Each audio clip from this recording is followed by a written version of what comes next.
A national intelligence officer, a former national intelligence officer, calls into our show regularly, and he was sharing his thoughts about extinction and Trump's ignorance and a national security event. Check this out. Leave your comments, ding the bell, share it with your friends, and subscribe to our channel. Dave in Federal Way, Washington. Hey, Dave, what's up? Hey, not too much, Tom. And hey, look, I just want to say it ahead of time. I don't want to, belittle your intelligence on, the intelligence community, because I know you know a lot. I know you know a lot. I know you honestly do. But I want to capture something before it expires, because this is very, very relevant. There was some anecdotal reports earlier that Donald Trump could not really receive an intelligence brief because he would change the subject. Like, for instance, they were doing a briefing on the Indian Ocean, and, there was Sri Lanka on the map, right? And right. Donald Trump wanted to talk about how Sri Lanka is actually a part of India, but that wasn't the topic, right? And a lot of times he would talk about beachfront property, and how good a real estate a country had when that wasn't the topic, all right? Right. Now, with these briefings on the coronavirus, like, where he says, you can inject UV light into your body, and everything, all the kind of crazy stuff. Yeah, the crazy stuff he's been talking about. It kind of proves that original anecdotal evidence that Donald Trump just changes the topic to what he prefers. Now, we can debate what, if it's I don't think it's that, Dave. I don't think he's changing it to what he prefers. I think he's changing it to what he understands. He's always trying to move things into a realm where his limited intellect can deal with it, can grasp it. So he happens to know some little factoid about India and Sri Lanka. He probably got it from Modi, who's thinking about re-annexing Sri Lanka, right? And so he blurts that out because that's the thing that he understands, or at least he thinks he understands. The same thing with the bleach yesterday. Forgive my interrupting. No. But it's very, very important, and this is the intelligence community part. Especially since George Bush was president, right? A lot of effort is put into, as a matter of fact, I think the bulk of the effort is put into prioritizing things for the president to consume and decide upon, right? And right. So you can argue, because there's been blunders in the past, Cuban Missile Crisis, Rwanda, et cetera, et cetera. But you can argue that this stuff is very, very boring, and how can one human being possibly absorb it all? But it is important, all right? So what I'm saying is, if Donald Trump, like, I know for a fact, we've been doing the pandemic stuff since World War II, okay? I know for a fact Donald Trump was given advanced knowledge of it, all right? Now, he may have chose not to listen, but think about it.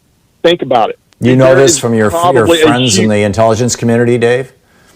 I did it for 25 years, Tom. I mean, for 25 years I did it, all right? And I'm not trying to boast. As a matter of fact, and I know it can be very boring and tedious work. But here's my point. If Donald Trump has missed the briefing on the coronavirus, and then plus he, eliminated a lot of the specialists that could have given us better fidelity on it all, there is probably closed the two agencies in the executive branch. The National Security Agency and the HHS agency, or the DHS agency, that both were designed to oversee a pandemic. He shut them down because Obama had created them. Yes, and this could be, I don't mean to be overly dramatic, but we could be seeing the beginning of the end right now. Because let me put it this way, even when I was the end of what?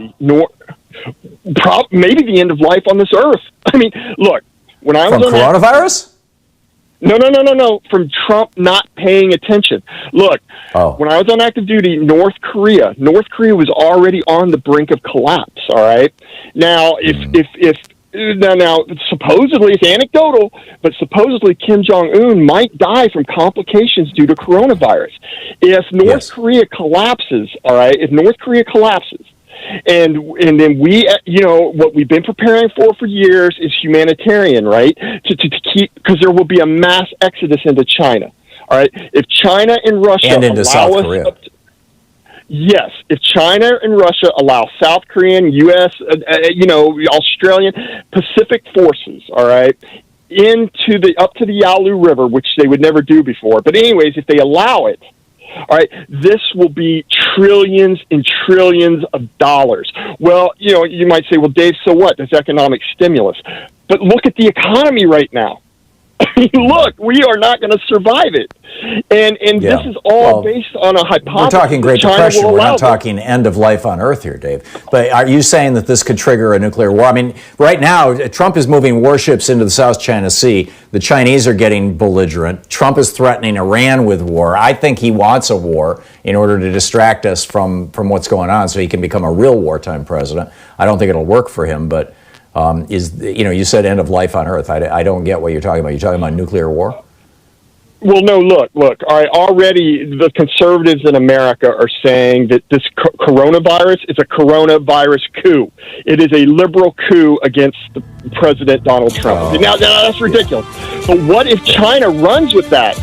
And what if Russia puts a virus, if it starts biological warfare, this thing could go to extinction level events? Of course, there are possibilities like that. But I think that, well, in my humble opinion, Dave, and I'm not an intelligence officer, but I think that all of these countries are dealing with a real crisis right now, particularly Russia and the United States.